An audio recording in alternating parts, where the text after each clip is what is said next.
So ayun, okay, KGX, kumusain lahat at ang pagbabalik, okay? So nawala tayo ng ilang araw kasi ano, no, busy tayo. So ito yung trade natin nakaraan, okay? So part TP1 siya, oh. No? Umabot kasi yan ng 1603. Nasa 1603 yan. No? Enter ng 181.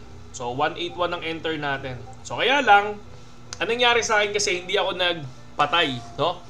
Hindi tayo nag-close dito sa TP1 natin. Okay? Ang nangyari sa akin, nung bumabayan dyan, nag-set ako ng cut loss doon mismo kung saan ako nag-enter. Nakuha yun ngayon. Okay, nakuha siya ngayon. So okay, ano yung titignan ko ngayon kung saan ako papasok ulit? So possible, kung tinitingnan naman natin siya,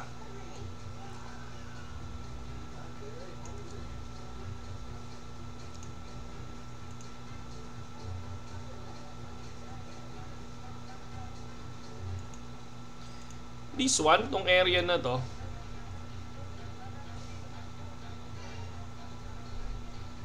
yan, baba ko lang dito yan. Yan, kasi resistance ko nasa taas. Sino to? Nung isang to, si 109. Okay? So enter ng ako 108.4. So once na mag-bounce sa 108.4, possible, ba't ganun tong? Sorry. Okay. Once mag-bounce dyan sa 108.4, for me mag-short position ako. Okay? So, titingnan natin kung hanggang saan aabutin ng ating short. So, sabi ko nga sa inyo, hindi naman ako bullish kay BTC. No? Timing na lang yung pagpasok. Katulad dito, profit na yan. 'Di ba? So, nakita nyo naman yan. Nag-profit na tayo dyan. So far, titingnan ko ngayon kung anong mangyayari dito sa area na to. Once na ma-reach niya si 1084,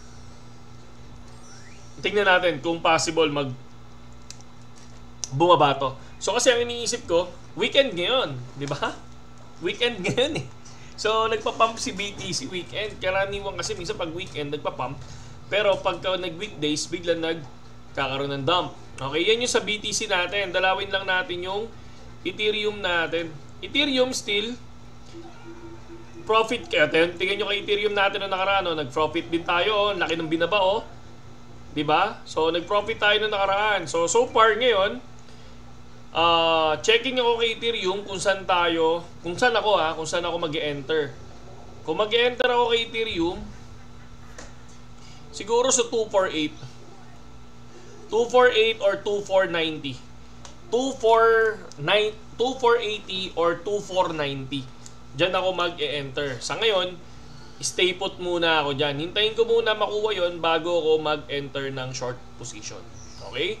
So, yun lang yung dito sa Ethereum natin, mga kapatid. Okay?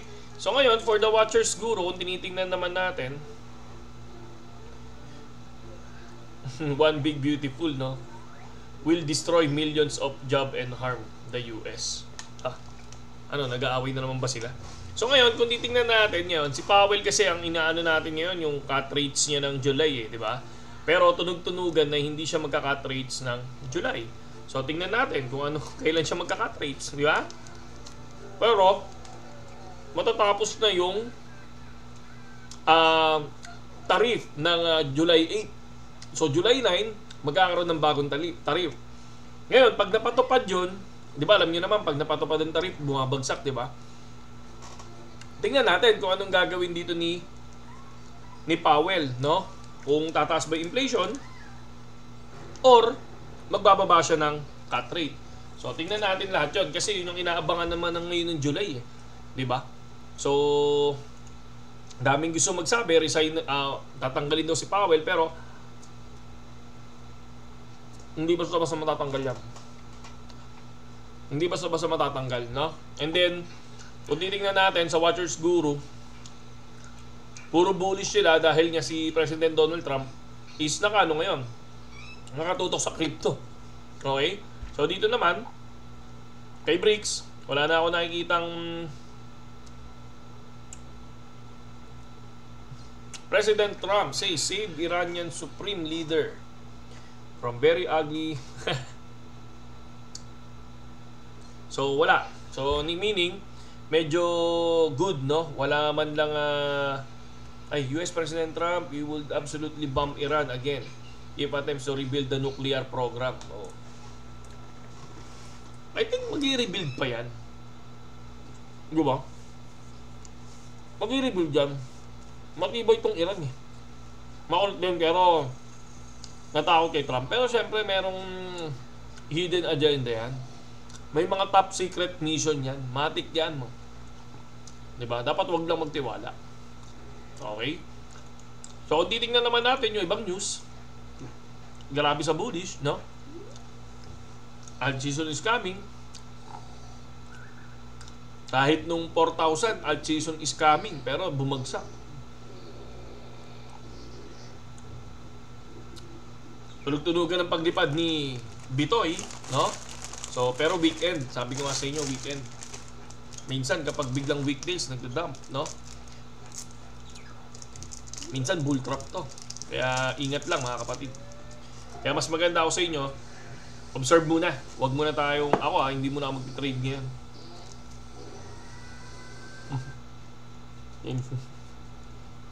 Ulit talaga to, oh.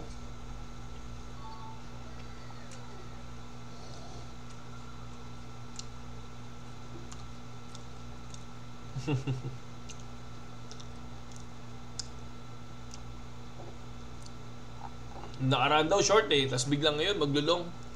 No, tingnan natin kung ano mangyayari sa market. Tulad ng sinabi ko sa inyo, no, mas maganda mag-observe. Observe muna. Lalo na ngayon, nakakatakot yan yung weekend pump. Diba? Observe nyo yung market. Huwag basta-basta magka-cut rate. Ito, Fed will cut rate by 25 BPS in July if CPI comes below 2.3. Sabi kasi ni Powell, parang ang pinaka-ideal mag-cut ng rate pag 2% eh. Di ba? Tapos yan. The biggest bull run, bukas daw. Ayan. Magbubukas sila, magmamonday yan. Hanggang sa matuloy. No? Hanggang sa tumama sila. Okay? Talaga? Yung mga ganitong balita, kung titingnan nyo XRP, oh. Diba? Wala namang galaw. Pero nasa 2.2. Hindi umaangat talaga. Ito. Nung bumagsak sa Bitcoin, bumagsak din naman siya. Then nag-recover. Pero tulad ng sinabi ko, mas maganda mag-observe kasi napaka-importante niyan. Kasi una, magda 90 days na yung tariff. Ngayon, kapag in-extend yung pag pinost ulit yan, bullish yung market. Pero kapag hindi pinost yan, pinostpone, panigurado pag nag-enter yung tariff, malalaglag muna yan, tapos aaralin nila kung ano ba mangyayari dun sa tariff. Tataas ba inflation? Diba? Makakatulong ba talaga? Kung tataas ang inflation, walang cut rate, diba? So, yun lang mga kapatid, no?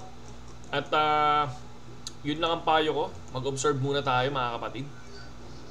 Saludo sa inyo lahat.